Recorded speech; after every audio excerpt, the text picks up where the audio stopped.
ನನ್ನೆಲ್ಲ ಸ್ನೇಹಿತರಿಗೆ ತರಗತಿಗೆ ಸ್ವಾಗತ. ತರಗತಿ ಪ್ರಾರಂಭ ಮಾಡೋಕ್ಕಿಂತ ಮುಂಚಿತವಾಗಿ ನಮ್ಮ ಒಂದು ಯೂಟ್ಯೂಬ್ ಚಾನಲ್ಗೆ ಸಬ್ಸ್ಕ್ರೈಬ್ ಆಗಿ ಹಾಗೂ ಪ್ರತಿನಿತ್ಯ ತರಗತಿಗಳನ್ನು ವೀಕ್ಷಿಸಿ ಎನ್ನುತ್ತಾ ಇವತ್ತಿನ ಒಂದು ತರಗತಿಯನ್ನು ಪ್ರಾರಂಭ ಮಾಡ್ತಾ ಹೋಗ್ತೀನಿ. ಇವತ್ತಿನ ವಿಶೇಷವಾದ ತರಗತಿ ಕರ್ನಾಟಕದ ಒಂದು ಹೆಮ್ಮೆಯ ಸಾಮ್ರಾಜ್ಯ ಯಾವುದಪ್ಪ ಅಂದರೆ ವಿಜಯನಗರ ಸಾಮ್ರಾಜ್ಯದ ಬಗ್ಗೆ ಈ ಒಂದು ನಂತರದ ಅಥವಾ ಬರುವಂಥ ತರಗತಿ ಪೂರ್ತಿಯಾಗಿ ಈ ಒಂದು ವಿಜಯನಗರ ಸಾಮ್ರಾಜ್ಯದ ಬಗ್ಗೆ ಸಂಪೂರ್ಣವಾಗಿ ಹೋಗ್ತೀನಿ. ಇವತ್ತಿನ ಒಂದು ತರಗತಿಯನ್ನು ಈ ಒಂದು ವಿಜಯನಗರ ಸಾಮ್ರಾಜ್ಯವನ್ನು ಯಾರು ಸ್ಥಾಪನೆ ಮಾಡ್ತಾ ಹೋಗ್ತಾರಪ್ಪ ಅಂದ್ರೆ ಹರಿಹರ ಮತ್ತು ಬುಕ್ಕರು ಸ್ಥಾಪನೆ ಮಾಡ್ತಾ ಹೋಗ್ತಾರೆ. ಯಾರು ಸ್ಥಾಪನೆ ಮಾಡ್ತಾ ಹೋಗ್ತಾರೆ?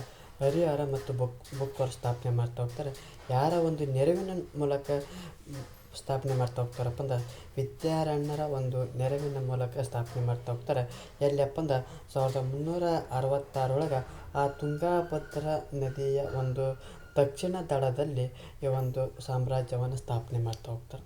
ಯಾರಪ್ಪ ಅಂದ್ರೆ ಈ ಹರಿಹರ ಮತ್ತು ಬುಕ್ಕರು ಆ ವಿದ್ಯಾರಣ್ಯರ ಒಂದು ನೆರವಿನ ಮೂಲಕ 1336 ತುಂಗಾಭದ್ರಾ ನದಿಯ ದಕ್ಷಿಣ ದಡದಲ್ಲಿರುವಂಥ ಹಂಪಿಯ ಒಂದು ಸ್ಥಳದಲ್ಲಿ ಈ ಒಂದು ಸಾಮ್ರಾಜ್ಯವನ್ನು ಸ್ಥಾಪನೆ ಮಾಡ್ತಾ ಹೋಗ್ತಾರೆ. ಜೊತೆಗೆ ಇವರ ಒಂದು ರಾಜಧಾನಿ ಯಾವುದಪ್ಪ ಅಂದ್ರೆ ಹಂಪಿಯನ್ನು ಕಾಣ್ತಾ ಹೋಗ್ತೀವಿ.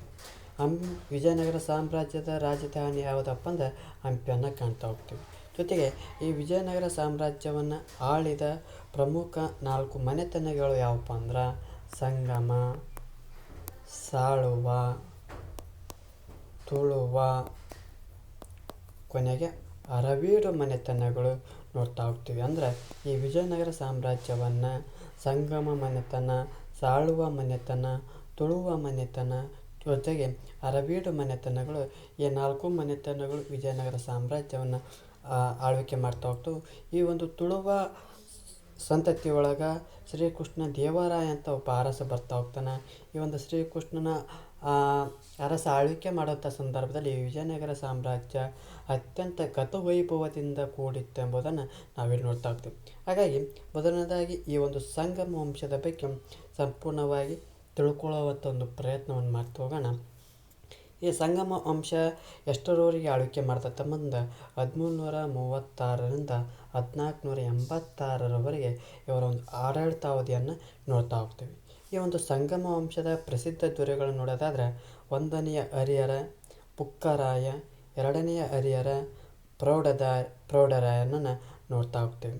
1ನೆಯ ಹರಿಹರ ಏನು ಮಾಡ್ತಾ ಹೋಗ್ತಾನಪ್ಪ ಅಂದರೆ ಈ ವಿಜಯನಗರ ಸಾಮ್ರಾಜ್ಯಕ್ಕೆ ಆಸ್ತಿಭಾರ ಹಾಕಿ ಕಡಿದಾದಂಥ ಬೆಟ್ಟಗಳ ನಡುವಣ ಹೊಸ ರಾಜಧಾನಿಯನ್ನು ಅಭಿವೃದ್ಧಿ ಪಡಿಸ್ತಾ ಹೋಗ್ತಾನೆ. ಅಂದರೆ ಈ 1ನೆಯ ಹರಿಹರ ಏನು ಮಾಡ್ತಾ ಹೋಗ್ತಾನಪ್ಪ ಅಂದರೆ ಈ ವಿಜಯನಗರ ಸಾಮ್ರಾಜ್ಯಕ್ಕೆ ಆಸ್ತಿಭಾರ ಆಗ್ತಾ ಹೋಗ್ತಾನಂದ ಆ ಕಡಿದಾದ ಬೆಟ್ಟಗಳ ನಡುವೆಯಲ್ಲಿ ಒಂದು ಹೊಸದಾದ ಒಂದು ರಾಜಧಾನಿಯನ್ನು ಅಭಿವೃದ್ಧಿ ಪಡಿಸ್ತಾ ಹೋಗೋದನ್ನು ನಾವು ನೋಡ್ತಾ ಹೋಗ್ತೀವಿ. ಜೊತೆಗೆ ಈ ವಿಶೇಷವಾಗಿ ಈ ಹರಿಹರ ಬುಕ್ಕರಾಯ ಯಾರಪ್ಪ ಅಂದರೆ ಇವರೇ ಒಂದು ವಿಜಯನಗರ ಸಾಮ್ರಾಜ್ಯದ ಸ್ಥಾಪನೆ ಮಾಡೋದನ್ನು ನೋಡ್ತಾ ಹೋಗ್ತೀವಿ. ನಂತರದಲ್ಲಿ ನೋಡ್ತಾ ಹೋಗ್ತೀವಿ ಬುಕ್ಕರಾಯನ ಬಗ್ಗೆ ನೋಡ್ತಾ ಹೋಗ್ತೀವಿ. ಈ ಬುಕ್ಕರಾಯ ಆ ಮಧುರೈನ ಸುಲ್ತಾನನನ್ನು ಪದಚ್ಯುತಗೊಳಿಸಿ ಆ ಬುಕ್ಕನ ಪುತ್ರನಾದಂಥ ಕಂಪಣನು ಸಾಮ್ರಾಜ್ಯವನ್ನು ವಿಸ್ತರಣೆ ಮಾಡ್ತಾ ಹೋಗ್ತಾನೆ.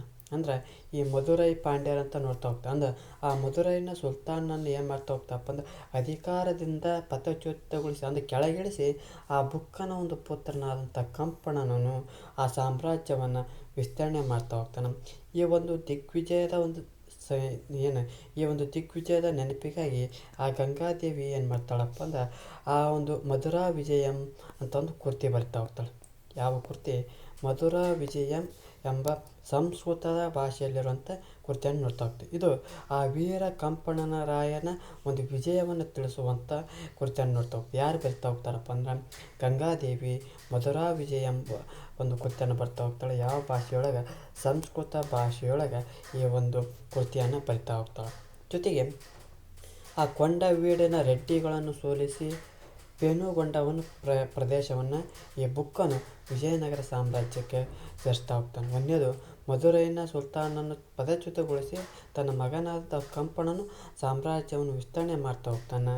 2ನೇದು ಕೊಂಡವೀಡಿನ ರೆಡ್ಡಿಗಳನ್ನು ಸೋಲಿಸಿ ಪೇನುಗೊಂಡ ಪ್ರದೇಶವನ್ನು ಬುಕ್ ಏನು ಮಾಡ್ತಾ ಹೋಗ್ತಪ್ಪ ಅಂದ್ರೆ ವಿಜಯನಗರ ಸಾಮ್ರಾಜ್ಯಕ್ಕೆ ಸೇರಿಸ್ತಾ ಹೋಗ್ತಾನೆ. ಆ ಬುಕ್ಕನು ಜೈನರ ಮತ್ತು ಶ್ರೀ ವೈಷ್ಣವರ ನಡುವಿನ ಧಾರ್ಮಿಕ ಕಲಹವನ್ನು ಬಗೆಹರಿಸಿ ಸರ್ವಮತ ಸಮನ್ವಯತೆಯ ನೀತಿಯನ್ನು ಎತ್ತಿ ಇಡ್ತಾ ಹೋಗ್ತಾನೆ. ಅಂದ್ರೆ ಈ ಜೈನರು ಮತ್ತು ಶ್ರೀ ವೈಷ್ಣವರ ನಡುವಿದ್ದಂಥ ಧಾರ್ಮಿಕ ಕಲವನ್ನು ಬಗೆಹರಿಸಿ ಸರ್ವಮತ ಸಮನ್ವಯತೆ ನೀತಿಯನ್ನು ಎತ್ತಿಡ್ತಾ ಹೋಗ್ತಾನೆ. ಅಂದ್ರೆ ಎಲ್ಲಿ ತಿಳಿಸ್ತಾ ಹೋಗ್ತೈತಪ್ಪ ಈ ಶ್ರವಣ ಬೆಳಗೊಳದ ಒಂದು ಶಾಸನ ತಿಳಿಸ್ತಾ ಹೋಗ್ತೈತಿ.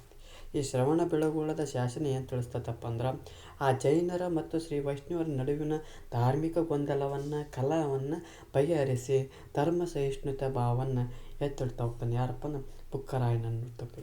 ಈ ಶ್ರೀ ವೈಷ್ಣವರು ಯಾರಪ್ಪ ಅಂದ್ರೆ ರಾಮಾನುಜಾಚಾರ್ಯರ ಒಂದು ಮತವನ್ನು ಹೇಳ್ತಾ ಹೋಗ್ತಾರೆ. ಅದು ಶ್ರೀ ವೈಷ್ಣವ ಅಂತಂದು. ಆ ಶ್ರೀ ವೈಷ್ಣವನ ಒಂದು ಅನುಯಾಯಿಗಳ ಅಥವಾ ಶಿಷ್ಯರನ್ನು ಶ್ರೀ ವೈಷ್ಣವ ಅಂತ ಕರಿತಾ ಹೋಗ್ತೀವಿ. ಆ ರಾಮಾನುಜಾಚಾರ್ಯರ ಒಂದು ಸಿದ್ಧಾಂತ ಯಾವುದಪ್ಪ ಅಂದ್ರೆ ವಿಶಿಷ್ಟಾದ್ವೈತ ಸಿದ್ಧಾಂತ ಶ್ರೀ ವೈಷ್ಣವ ಮತ್ತು ರಾಮಾನುಜಾಚಾರ್ಯರು ತಿಳಿಸ್ತಾ ಹೋಗ್ತಾರೆ. ನಂತರದಲ್ಲಿ ರಾಜಧಾನಿಯಲ್ಲಿ ಕೋಟೆಯನ್ನು ಕಟ್ಟಿಸಿ ದೇವಾಲಯಗಳನ್ನು ನಿರ್ಮಾಣ ಮಾಡ್ತಾ ಹೋಗ್ತಾನೆ. ಕೃಷಿ ಚಟುವಟಿಕೆಗಳಿಗೆ ಹೆಚ್ಚಿನವಾದಂಥ ಪ್ರೋತ್ಸಾಹ ನೀಡ್ತಾ ಹೋಗ್ತಾನೆ. ಜೊತೆಗೆ ಆ ಚೀನಾ ದೇಶದ ಮಿಂಗ್ ವಂಶದ ಸಾಮ್ರಾಟನ ಆಸ್ಥಾನಕ್ಕೆ ಬುಕ್ಕರಾಯ ಏನು ಮಾಡ್ತಾ ಹೋಗ್ತಾನಪ್ಪ ಅಂದರೆ ರಾಯಭಾರಿಯನ್ನು ಕಳಿಸ್ತಾ ಹೋಗ್ತಾನೆ. ಅಂದ್ರೆ ಆ ಚೀನಾ ದೇಶದಲ್ಲಿರುವಂಥ ಮಿಂಗ್ ವಂಶದ ಸಾಮ್ರಾಟನಿಗೆ ತನ್ನ ಆಸ್ಥಾನಕ್ಕೆ ಆ ಸಾಮ್ರಾಟನ ಆಸ್ಥಾನಕ್ಕೆ ಈ ಬುಕ್ಕರಾಯ ಏನು ಮಾಡ್ತಾ ಹೋಗ್ತಪ್ಪ ಅಂದ್ರೆ ರಾಯಭಾರಿಗಳನ್ನು ಕಳಿಸ್ತಾ ಹೋಗ್ತಾನೆ. ಇದಿಷ್ಟೇನಪ್ಪ ಅಂದ್ರೆ ಆ ಬುಕ್ಕರಾಯನ ಒಂದು ಮಾಹಿತಿ ಆಗ್ತದೆ. ಮುಂದುವರೆದು ಎರಡನೇ ಹರಿಹರ ಬಗ್ಗೆ ನೋಡ್ತಾ ಹೋಗೋಣ. ಈ ಎರಡನೇ ಹರಿಹರ ಆ ಬುಕ್ಕರಾಯನ ಮಗನಾದಂಥ ಈ ಎರಡನೇ ಹರಿಹರನು ಸುಮಾರು 27 ವರ್ಷಗಳ ಆಡಳಿತವನ್ನು ಮಾಡ್ತಾ ಹೋಗ್ತಾನೆ. ಈ ಒಂದು ಆಡಳಿತದ ಅವಧಿಯಲ್ಲಿ ಆ ವಿಜಯನಗರವು ವಿಶಾಲವಾದಂಥ ಪ್ರದೇಶಗಳನ್ನು ಒಳಗೊಂಡಿರೋದನ್ನು ನೋಡ್ತಾ ಹೋಗ್ತೀವಿ. ಕೊಂಡವೀಡು ನೋಡ್ತಾ ಹೋಗ್ತೀವಿ. ಆಂಧ್ರ ಪ್ರದೇಶದ ಕರ್ನೂಲು, ನೆಲ್ಲೂರು ಕೋಟೆಗಳನ್ನು ಕೆತ್ಕೊಳ್ತಾ ಹೋಗ್ತಾನೆ.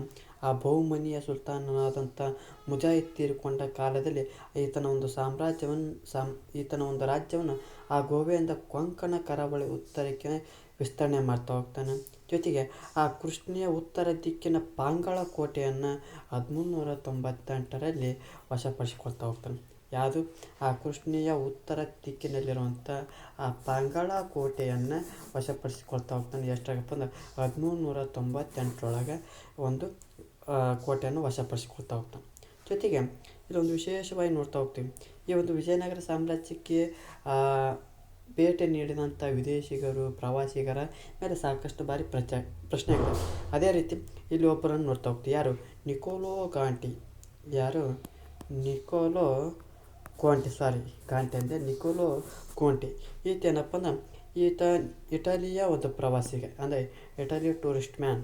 ಅಂದರೆ ಈತ ಏನು ಮಾಡ್ತಾ ಹೋಗ್ತಾನೆ, ವಿಜಯನಗರಕ್ಕೆ ಬರ್ತಾ ಹೋಗ್ತಾನೆ.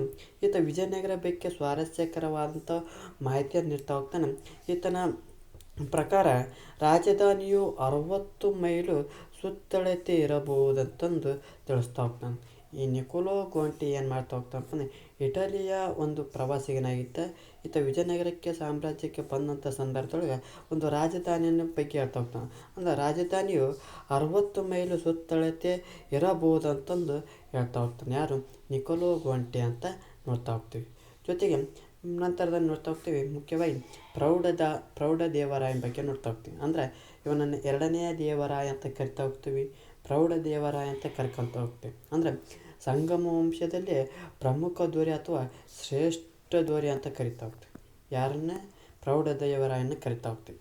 ಜೊತೆಗೆ ಈತನನ್ನು ಬೆಂಟೆಕಾರ ಅಂತ ಕರಿತಾ ಹೋಗ್ತೀವಿ. ಅಂದರೆ ಬೆಂಟೆಕಾರ ಅಂತ ಕರಿತಾ ಹೋಗ್ತೀವಿ. ಯಾರನ್ನು ಬೆಂಟೆಕಾರ ಅಂತ ಕರಿತಿದ್ರಪ್ಪ ಅಂದ್ರೆ ಎರಡನೇ ದೇವರಾಯನನ್ನು ಬೆಂಟೆಕಾರ ಅಂತ ಕರಿತಾ ಹೋಗ್ತಿದ್ರು. ಅಂದ್ರೆ ಎರಡನೆಯ ದೇವರಾಯನು ಏನು ಮಾಡ್ತಾ ಹೋಗ್ತಾನಪ್ಪ ಅಂದ್ರೆ ಆ ಒರಿಸ್ಸಾದ ಗಜಪತಿ ವಂಶದ ಕಪಿಲೇಂದ್ರನನ್ನು ಸೋಲಿಸಿ ಕೊಂಡವೀಡನ್ನು ಕೆತ್ಕೊಳ್ತಾ ಹೋಗ್ತಾನೆ. ಎಲ್ಲಿ? ಆ ಎರಡನೇ ದೇವರಾಯನ ಏನು ಮಾಡ್ತಾ ಹೋಗ್ತಾನಪ್ಪ ಅಂದ್ರೆ ಒರಿಸ್ಸಾದ ಒಂದು ಗಜಪತಿ ವಂಶದ ಕಪಿಲೇಂದ್ರನನ್ನು ಸೋಲಿಸಿ ಕೊಂಡವೀಡ ಪ್ರದೇಶವನ್ನು ಕೆತ್ಕೊಳ್ತಾ ಹೋಗ್ತಾನೆ. ಜೊತೆಗೆ ಆ ಗಡಿ ಪ್ರದೇಶದ ರಾಜರುಗಳನ್ನು ಅಡಗಿಸಿ ಈಶಾನ್ಯ ಗಡಿಯನ್ನು ಕೃಷ್ಣಾ ನದಿಯವರೆಗೂ ವಿಸ್ತರಣೆ ಮಾಡ್ತಾ ಹೋಗ್ತಾನೆ. ಜೊತೆಗೆ ನಂತರದ ಒಂದು ಕೇರಳವನ್ನು ಗೆದ್ದು ಕೇರಳ ಹಾಗೂ ಶ್ರೀಲಂಕಾದಿಂದ ಏನು ಮಾಡ್ತಾ ಹೋಗ್ತಾನಪ್ಪ ಅಂದ್ರೆ ಕಪ್ಪ ಕಾಣಿಕೆಗಳನ್ನು ಸ್ವೀಕಾರ ಮಾಡ್ತಾ ಹೋಗ್ತಾನೆ. ಹೀಗಾಗಿ ಇವನೇನಂತ ಕರೀತಾರಪ್ಪ ಅಂದ್ರೆ ದಕ್ಷಿಣ ಪಥದ ಚಕ್ರವರ್ತಿ ಅಂತ ಕರಿತಾ ಹೋಗ್ತಾನೆ. ಯಾರು? ಯಾರನ್ನು ದಕ್ಷಿಣ ಪಥದ ಚಕ್ರವರ್ತಿ ಅಂತ ಕರೀತಾರಪ್ಪ ಅಂದರೆ ಎರಡನೇ ದೇವರಾಯನನ್ನು ದಕ್ಷಿಣದ ದಕ್ಷಿಣ ಪಥದ ಚಕ್ರವರ್ತಿ ಅಂತ ಕರೀತಾರೆ. ಇನ್ನೊಂದು ದಕ್ಷಿಣೇಶ್ವರ ಅಂತ ಕರಿತಾ ಹೋಗ್ತೀವಿ. ಯಾರು ಇಮ್ಮಡಿ ಪುಲಿಕೇಶಿ. ಉತ್ತರ ಪಥೇಶ್ವರ ಅಂತ ಅಶ್ವನ. ಅದೇ ರೀತಿ ದಕ್ಷಿಣ ಪಥದ ಚಕ್ರವರ್ತಿ ಯಾರಪ್ಪ ಅಂದರೆ ಎರಡನೇ ದೇವರಾಯನನ್ನು ಕಾಣ್ತಾ ಹೋಗ್ತೀವಿ. ಈ ಒಂದು ವಿಜಯಗಳಿಂದ ವಿಜಯನಗರ ಸಾಮ್ರಾಜ್ಯ ಆ ಸಿಂಹಳದ ಗಡಿಗಳಿಂದ ಗುಲ್ಬರ್ಗದವರೆಗೂ ಮತ್ತು ತೆಲಂಗಾಣದಿಂದ ಮಲಬಾರ್ವರೆಗೂ ವಿಸ್ತಾರವಾಗಿರೋದನ್ನು ಇವನ ಒಂದು ಆಡಳಿತಾವಧಿಯಲ್ಲಿ ನೋಡ್ತಾ ಹೋಗ್ತೀವಿ. ಅಂದ್ರೆ ಆ ಸಿಂಹಳದಿಂದ ಗುಲ್ಬರ್ಗದವರೆಗೂ ಕೂಡ ಇವರ ಒಂದು ಸಾಮ್ರಾಜ್ಯವನ್ನು ನೋಡ್ತಾ ಹೋಗ್ತೀವಿ. ತೆಲಂಗಾಣದಿಂದ ಮಲಬಾರ್ವರೆಗೂ ವಿಸ್ತಾರವಾಗಿರೋದನ್ನು ನೋಡ್ತಾ ಹೋಗ್ತೀವಿ. ಜೊತೆಗೆ ಈ ಸಾಂಪ್ರದಾಯಿಕ ಶತ್ರುಗಳಾದಂಥ ಈ ಬಹಮನಿ ಸುಲ್ತಾನ್ ಅಹಮದ್ ಶಾನನ್ನು ಬಿಜಾಪುರದವರೆಗೆ ಅಟ್ಟಿಸಿಕೊಂಡು ಹೋಗಿ ಮುದುಗಲ್ ಮತ್ತು ಬಂಕಾಪುರಗಳನ್ನು ತನ್ನ ಒಂದು ಸ್ವಾಧೀನ ಮಾಡ್ಕೊಳ್ತಾ ಹೋಗ್ತಾನೆ. ಅಂದರೆ ಎನಿಮಿ ಏನ್ಯಾದ ಬದ್ಧ ವೈರಿಗಳು ಅಂತ ಹೇಳ್ತಾ ಹೋಗ್ತಾ ಅಂದ್ರೆ ಈ ವಿಜಯನಗರ ಸಾಮ್ರಾಜ್ಯಕ್ಕೆ ಸಾಂಪ್ರದಾಯಿಕ ಶತ್ರುಗಳು ಯಾರಪ್ಪ ಅಂದ್ರೆ ಆ ಬಹಮನಿ ಸಾಮ್ರಾಜ್ಯ. ಆ ಮುಂದೆ ತಾಳಿಕೋಟೆ ಯುದ್ಧದಲ್ಲಿ ಇವರೆಲ್ಲ ಒಗ್ಗಟ್ಟಾಗಿ ಬರ್ತಾ ಹೋಗ್ತಾರೆ. ಅದು ಮುಂದೆ ಚರ್ಚೆ ಮಾಡ್ತಾ ಹೋಗ್ತೀವಿ. ಆ ಸಾಂಪ್ರದಾಯಿಕ ಶತ್ರುಗಳಾದಂಥ ಈ ಬಹಮನಿ ಏನಪ್ಪ ಅಂದ್ರೆ ಈ ವಿಜಯನಗರ ಸಾಮ್ರಾಜ್ಯಕ್ಕೆ ಬದ್ಧ ವೈರಿಗಳು ಮತ್ತು ಇವರು ಏನಪ್ಪ ಅಂದ್ರೆ ಕಂಟಕರಾಗಿದ್ದರು. ಇವರು ಬಿಟ್ಟರೆ ಅವ್ರು ಬಿಡಂಗಿಲ್ಲ, ಅವ್ರು ಬಿಟ್ಟರೆ ಇವ್ರು ಬಿಡಂಗಿಲ್ಲ. ಈ ಬಹಮನಿ ಸುಲ್ತಾನ್ ಆದಂಥ ಅಹಮದ್ ಶಾನನ್ನು ಏನು ಮಾಡ್ತಾ ಹೋಗ್ತಾನಪ್ಪ ಅಂದ್ರೆ ಆ ಬಿಜಾಪುರದವರೆಗೆ ಅಟ್ಟಿಸಿಕೊಂಡು ಹೋಗಿ ಅಲ್ಲಿನ ಒಂದು ಮುದಗಲ್ ಮತ್ತು ಬಂಕಾಪುರದವರೆಗೆ ಆ ಮುದಗಲ್ ಮತ್ತು ಬಂಕಾಪುರಗಳನ್ನು ಏನು ಮಾಡ್ತಾ ಹೋಗ್ತಪ್ಪ ಅಂದ್ರೆ ಸ್ವಾಧೀನ ಮಾಡ್ಕೊಳ್ತಾ ಹೋಗ್ತಾನೆ. ಆ ಎರಡನೆಯ ದೇವರಾಯನ ದಳಪತಿಯಾದಂಥ ಲಕ್ಕಣ್ಣ ದಂಡೀಶನು ಒಂದು ನೌಕಾ ವಿಜಯಾತ್ರೆಯನ್ನು ಕೈಗೊಂಡು ಯಶಸ್ವಿ ಆಗ್ತಾನೆ. ಈ ಲಕ್ಕಣ್ಣ ದಂಡೀಶ ಯಾರ ಒಂದು ದಳಪತಿಯಪ್ಪ ಅಂದ್ರೆ ಎರಡನೇ ದೇವರಾಯನ ಒಂದು ದಳಪತಿಯನ್ನು ನೋಡ್ತಾ ಹೋಗ್ತಾನೆ. ಈ ಲಕ್ಕಣ್ಣ ದಂಡೀಶ ಏನು ಮಾಡ್ತಾ ಹೋಗ್ತಪ್ಪ ಅಂದ್ರೆ ಒಂದು ನೌಕಾಯಾತ್ರೆ ಕೈಗೊಳ್ತಾನೆ. ಒಂದು ನೌಕಾಯಾತ್ರೆ ಕೈಗೊಂಡು ವಿಜಯ ಯಾತ್ರೆಯನ್ನು ಕೈಗೊಂಡು ಒಂದು ಯಶಸ್ವಿ ಆಗ್ತಾ ಹೋಗ್ತಾನೆ. ಜೊತೆಗೆ ಆಗಲೇ ಕೇಳಿದೆ ಒಂದು ವಿದೇಶಿ ಪ್ರವಾಸಿಗರ ಬಗ್ಗೆ ನೋಡ್ತಾ ಹೋಗ್ತಾನೆ. ಆಗಲೇಕೆ ನಿಕೋಲೋ ಗಾಂಟಿ ನೋಡಿದ್ವಿ. ಅವನು ಇಟಲಿ ದೇಶದ ಪ್ರವಾಸಿಗ. ಅವನೇನು ಹೇಳ್ತಾ ಹೋಗ್ತಾನೆ, ಆ ರಾಜಧಾನಿಯು 60 ಮೈಲಿ ಸುತ್ತಳತೆ ಇರಬಹುದು ಅಂತಂದು ಹೇಳ್ತಾ ಹೋಗ್ತಾನೆ. ಅದೇ ರೀತಿ ಇನ್ನೊಬ್ಬನನ್ನು ನೋಡ್ತಾ ಹೋಗ್ತೀವಿ, ಅಬ್ದುಲ್ ರಜಾಕ್ನನ್ನು ನೋಡ್ತಾ ಹೋಗ್ತೀವಿ. ಇನ್ನೊಬ್ಬ ವಿಜಯನಗರ ಸಾಮ್ರಾಜ್ಯಕ್ಕೆ ಬರ್ತಾ ಹೋಗ್ತಾನೆ. ಯಾರಪ್ಪ ಅಂದ್ರೆ ಅಬ್ದುಲ್ ರಜಾಕ್ನನ್ನು ನೋಡ್ತಾ ಹೋಗ್ತೀವಿ. ಈತ ಪರ್ಷಿಯಾ ದೇಶದ ರಾಯಭಾರಿಯಾಗಿತ್ತು. ಯಾರು? ಪರ್ಷಿಯಾ ದೇಶದ ರಾಯಭಾರಿ. ಪರ್ಷಿಯಾ ದೇಶ ಅಂದರೆ ಯಾವುದು? ಇರಾಕ್ ಅಲ್ಲ, ಇರಾನ್. ಯಾವುದು? ಇರಾನ್ ದೇಶ. ಈಗಿನ ಇರಾನ್ ದೇಶ. ಈ ಪರ್ಷಿಯಾ ದೇಶದ ರಾಯಭಾರಿಯಾಗಿದ್ದು ಈತ ಏನು ಮಾಡ್ತಾ ಹೋಗ್ತಾನಪ್ಪ ಅಂದ್ರೆ 1443 ಏಪ್ರಿಲ್ ತಿಂಗಳಲ್ಲಿ ಕೊನೆಯ ಒಂದು ದಿನದೊಳಗೆ ಬರ್ತಾ ಹೋಗ್ತಾನೆ. ಈತ ವಿಜಯನಗರ ಸಾಮ್ರಾಜ್ಯದ ಒಂದು ರಾಜಧಾನಿಯಲ್ಲಿದ್ದು ಜೊತೆಗೆ ಈ ಥರ ಒಂದು ವೈಭವದಿಂದ ಪ್ರಭಾವಿತನಾಗಿ ಅವನು ಒಂದು ಮಾತು ಹೇಳ್ತಾ ಹೋಗ್ತಾನೆ. ಏನಂತ ಹೇಳ್ತಾ ಹೋಗ್ತಾನಪ್ಪ ಅಂದ್ರೆ ವಿಜಯನಗರದಂಥ ನಗರವನ್ನು ಕಣ್ಣು ಕಂಡಿಲ್ಲ, ಕಿವಿ ಕೇಳಿಲ್ಲ. ಏಕೆಂದರೆ ಇದಕ್ಕೆ ಸರಿದೂಗುವ ಪಟ್ಟಣವೇ ಪ್ರಪಂಚದಲ್ಲೇ ಕಾಣಲಾಗದು ಅಂತಂದು ಅಬ್ದುಲ್ ರಜಾಕ್ ಹೇಳ್ತಾ ಹೋಗ್ತಾನೆ.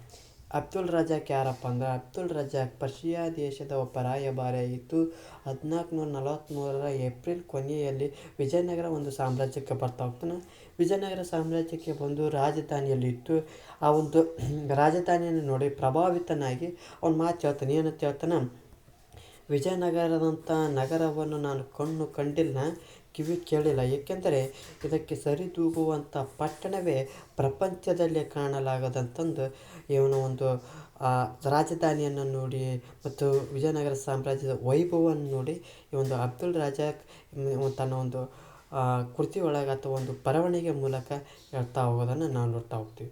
ಜೊತೆಗೆ ಯಾರು? ಎರಡನೇ ದೇವರಾಯನು ಕೂಡ ತಾವು ಒಂದು ಪರಮತ ಅಂದರೆ ಏಕಮತವನ್ನು ಏಕಮತ ಒಂದು ಅವಲಂಬನೆ ಮಾಡದೆ ಧರ್ಮ ಸಹಿಷ್ಣುತೆ ಇರೋದನ್ನು ಕಾಣ್ತಾ ಹೋಗ್ತೀವಿ. ರಾಜಧಾನಿಯಲ್ಲೂ ಕೂಡ ಮಸೀದಿಯನ್ನು ನಿರ್ಮಾಣ ಮಾಡೋಕ್ಕೆ ಅವಕಾಶ ಕೊಡ್ತಾನೆ. ಅಂದರೆ ರಾಜಧಾನಿಯೊಳಗೆ ಮಸೀದಿಯನ್ನು ನಿರ್ಮಾಣ ಮಾಡೋಕ್ಕೆ ಅವಕಾಶ ಕೊಡ್ತಾನೆ. ಜೈನ ವೈಷ್ಣವ ದೇವಾಲಯಗಳು ನಿರ್ಮಾಣಗೊಳ್ತಾ ಹೋಗ್ತವೆ. ಜೊತೆಗೆ ಸ್ವತಃ ಕವಿಯಾಗಿದ್ದ ಈತನ ಆಸ್ಥಾನದಲ್ಲಿ ಸಂಸ್ಕೃತ ಕವಿ ಆದಂಥ ಡಿಂಡಿಮ ಮತ್ತು ಕನ್ನಡ ಕವಿ ಲಕ್ಕಣ್ಣ ದಂಡೇಶ್ವರ ಇರ್ತಾ ಹೋಗ್ತಾರೆ. ಅಂದ್ರೆ ಈತನ ಒಂದು ಆಸ್ಥಾನದೊಳಗೆ ಸಂಸ್ಕೃತ ಕವಿ ಯಾರು ನೋಡ್ತಾ ಹೋಗ್ತೀವಿ? ಡಿಂಡಿಮನನ್ನು ನೋಡ್ತಾ ಹೋಗ್ತೀವಿ.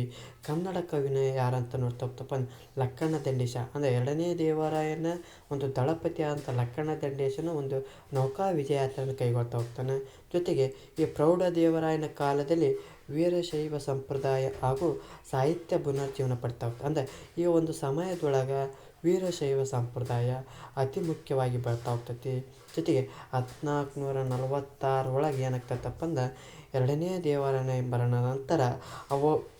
ಮರಣದ ನಂತರ ಆ ದುರ್ಬಲ ಅರಸರೊಂದಿಗೆ ಆ ಸಂಗಮ ವಂಶದ ಆಳ್ವಿಕೆ ಮುಕ್ತಾಯವಾಗೋದನ್ನು ನೋಡ್ತಾ ಹೋಗ್ತೀವಿ. ಯಾರ ಒಂದು ಮರಣದ ನಂತರ 1446 ನಂತರದಲ್ಲಿ ಎರಡನೇ ದೇವರಾಯನು ಮರಣವನ್ನು ಹೊಂತಾಗ್ತಾನೆ.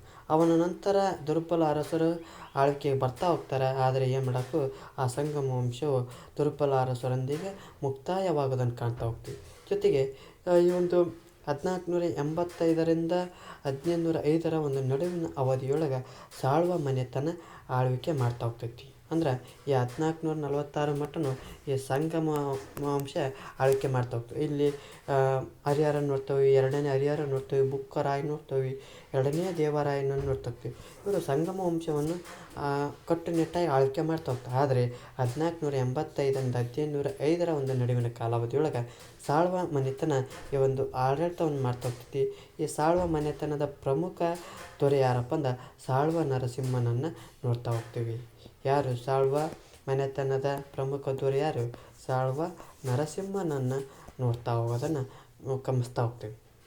ಜೊತೆಗೆ ಈ ಒಂದು ವಿಜಯನಗರ ಸಾಮ್ರಾಜ್ಯದ ರಾಜ ಲಾಂಛನ ಯಾವುದಪ್ಪ ಅಂದ್ರೆ ವರಾಹನನ್ನು ನೋಡ್ತಾ ಹೋಗ್ತೀವಿ. ವರಾಹ ಅಂದ್ರೆ ಹಂದಿ ಅಂತ ಕರಿತಾ ಹೋಗ್ತೀವಿ. ಅಂದ್ರೆ ಎಡಮುಖದ ವರ ಅಂತ ಕರೀತಾರೆ. ಅಂದ್ರೆ ಲಾಂಛನ ಅಂತ ಲಾಂಛನ ನೋಡಿದ್ರೆ ವರ ಅಂತ ನೋಡ್ತಾವೆ. ಇನ್ನೂ ನಿಖರವಾಗಿ ಹೇಳ್ಬೇಕಪ್ಪ ಅಂದ್ರೆ ಎಡಮುಖದ ವರ ಅಂತಂದು ನಾವು ನೋಡ್ತಾ ಹೋಗ್ತೀವಿ. ಇದಿಷ್ಟೇನಪ್ಪ ಅಂದ್ರೆ ಸಂಗಮ ವಂಶದ ಒಂದು ಸಂಪೂರ್ಣವಾದಂಥ ಮಾಹಿತಿ ಆಗ್ತೈತೆ. ಈ ಒಂದು ತರಗತಿ ಇಷ್ಟ ಆದರೆ ನಮ್ಮ ಒಂದು ಯೂಟ್ಯೂಬ್ ಚಾನಲಿಗೆ ಸಬ್ಸ್ಕ್ರೈಬ್ ಆಗಿ. ಜೊತೆಗೆ ಒಂದು ತರಗತಿ ಇಷ್ಟ ಆದರೆ ಲೈಕ್ ಮಾಡಿ, ಎಲ್ಲದಿದ್ದರೆ ಡಿಸ್ಲೈಕ್ ಮಾಡಿ. ಏನಾದರೂ ದೋಷಗಳು ಮತ್ತು ನಿಮ್ಮ ಒಂದು ಅಭಿಪ್ರಾಯಗಳನ್ನು ಕಮೆಂಟ್ ಬಾಕ್ಸ್ನ ಮೂಲಕ ತಿಳಿಸಿ ಅನ್ನುತ್ತಾ ಮುಂದಿನ ತರಗತಿಯಲ್ಲಿ ಸಿಗೋಣ. ಎಲ್ಲರಿಗೂ ಧನ್ಯವಾದಗಳು.